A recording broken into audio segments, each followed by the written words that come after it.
Hallo almal, dis 'n koers van die Groot Karoo.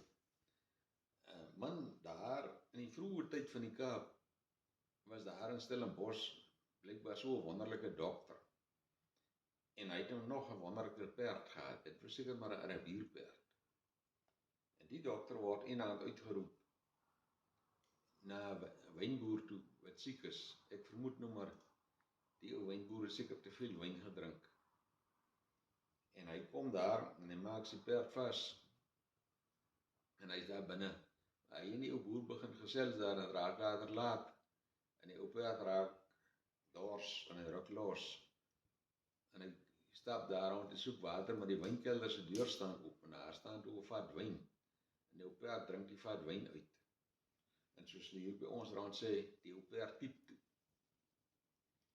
En toe die dokter nou later uitkom, hier lê die perd. En hy dink die perd is dood. En hy slag toe die perd se vel af, dat hy daarom iets het van die ou perd.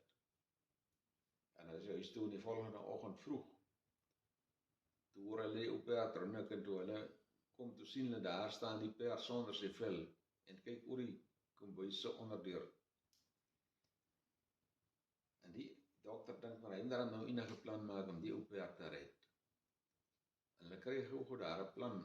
En hulle slag 6 skape af en hulle plak die velle op die perd vas. Maar die velle wil nie lekker vassit nie en hulle druk die velle met turkshoeidorms toe aan die perd vas. Nou die velle het toe gevat en gegroei. En na toe is die ou perd nog wonderliker as wat hy was. Elke 6 maande toe skeer hulle 'n halwe baal wol van die perd af. En die turkshoeie het gegroei. Daar staan 'n turkshoeibos ook op die perd en 1 keer 'n jaar pluk hulle hele emmer vol turkshoeie van die perd.